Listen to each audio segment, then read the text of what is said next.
여러분 안녕하십니까? 내일 방송 뉴스입니다. 6주 앞으로 다가온 미국 대선 레이스에서 오차범인의 박빙 대결이 이어지는 가운데 최신 여론조사에서 두 후보 간 격차가 적게는 1%포인트, 크게는 6%포인트로 나타났습니다. CNN과 SSRS가 공개한 여론조사 결과에 따르면 민주당 카멀라 해리스 후보가 48%, 공화당 도널드 트럼프 후보가 47%의 지지를 각각 얻었습니다. 자유당 후보 제이스 올리버가 2%, 녹색당 질 스타인 후보가 1%의 지지도를 각각 기록했습니다. 트럼프 지지자의 72%, 해리스 지지자의 60%는 각각 자신의 지지가 상대편 후보에 대한 반대 때문이 아니라 지지 후보에 대한 선호 때문이라고 각각 밝혔습니다. 반면 로이터 통신과 입소스가 실시한 조사 결과에서는 해리스 부통령이 46.61%로 트럼프 전 대통령의 6% 넘게 앞선 것으로 나타났습니다.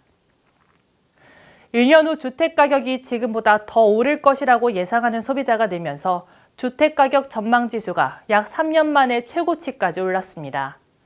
한국은행이 오늘 발표한 소비자 동향조사 결과에 따르면 9월 주택가격 전망지수는 119로 전월보다 1포인트 상승했습니다.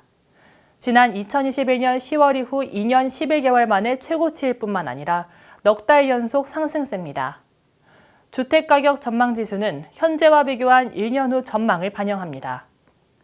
한은은 아파트 매매 거래가 늘고 수도권 중심의 매매 가격 상승세가 이어진 영향이라고 분석했습니다.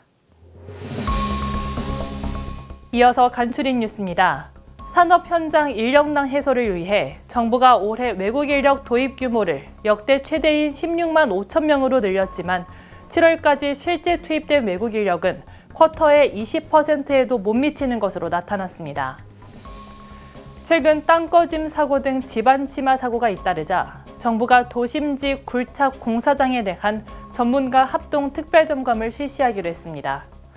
국토교통부는 지난 21일 부산 도시철도 공사 현장에서 집안 침하가 발생함에 따라 전문가 합동 특별점검 계획을 마련했다고 오늘 밝혔습니다. 한국소비자원에 따르면 지난 2019년부터 작년까지 5년간 소비자 위해 감시 시스템에 접수된 키즈카페 사고는 모두 1,205건으로 집계됐습니다. 연간 사고 건수는 2019년에서 2021년 팬데믹 기간 급감했다가 2022년부터 증가세로 돌아섰습니다. 더불어민주당 정의호 의원은 오늘 전국 초중고교 10곳 중 1곳꼴로 상주 보건교사가 없는 것으로 확인됐다고 밝혔습니다.